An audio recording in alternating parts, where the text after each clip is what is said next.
Hello बच्चों, आज हम आपको रस के बारे में बताने जा रहे हैं।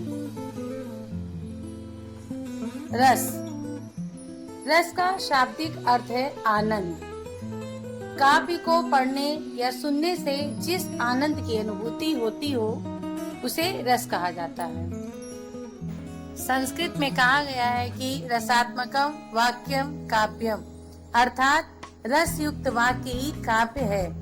यानी काव्य को पढ़ने या सुनने से जो आनंद हमें अनुभव हो, महसूस हो, उसे रस कहा जाता है। पहला श्रृंगार रस। इसका स्थायी भाव रति है।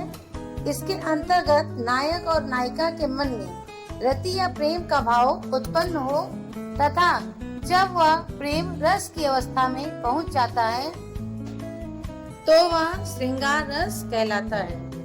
श्रृंगार रस में सौंदर्य, सुंदर वन, वसंत ऋतु, प्रकृति आदि का वर्णन होता है। श्रृंगार रस में दो प्रकार होते हैं, संयोग और वियोग श्रृंगार रस। यहाँ पर उदाहरण दिया है दोनों, संयोग का और वियोग का। उदाहरण है, बसो मेरे नैनन में नंदलाल, मोर मुकुट मकराकृत कुंडल, अरुण तिलक दिए भाल। यहाँ पर संयोग रस है।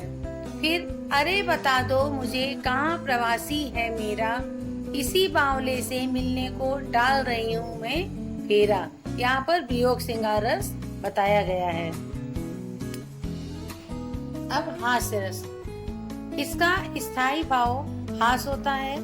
इसके अंतर्गत वेशभूषा, वाणी, शारीरिक बनावट इत्यादि को देखकर मन में जो हास्य का भाव उत्पन्न होता है उसे हास्य रस कहते हैं।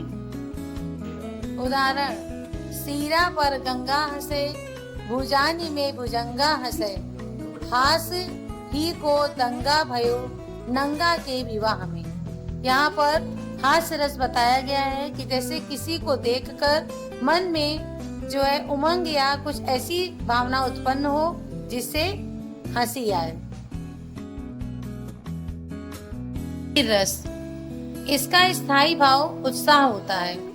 इसके अंतर्गत जब युद्ध का कभी किसी कठिन काम को करने के लिए मन में जो उत्साह का भाव उत्पन्न होता है तथा जब यह रस की अवस्था तक पहुंच जाता है उसे वीर रस कहते हैं। उदाहरण, बुंदेले हरबोलों के मुख, हमने सुनी कहानी थी, खूब लड़ी मर्दानी, वो तो झांसी वाली रानी थी। यानी मन में उत्साह होकर किसी कार्य को करना वीर रस कहलाता है।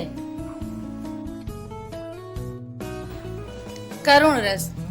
इसका स्थायी भाव शोक होता है। जैसे करुण रस के नाम से ही पता चलता है कि शोक इसका हुआ। इसके अंतर्गत किसी प्रिय वस्तु का विनाश, किसी अपने से बिछुड़ना आदि के कारण मन में जो दुख का भाव उत्पन्न हो तथा जब यह रस की अवस्था में पहुंच जाता हो तो उसे करुण रस कहते हैं। जैसे सीता गई तुम भी चले, मैं भी न जीऊंगा यहाँ, सुग्रीव बोले साथ में सब जाएंगे वानर वहाँ। यानी सीता के चले जाने पर सभी वीरा की अग्नि में जलते हैं, यानी उन्हें शोक होता है। बच्चों, आज के लिए इतना ही। अब आगे का रस हम अगली वीडियो में आपको बताएंगे। धन्यवाद।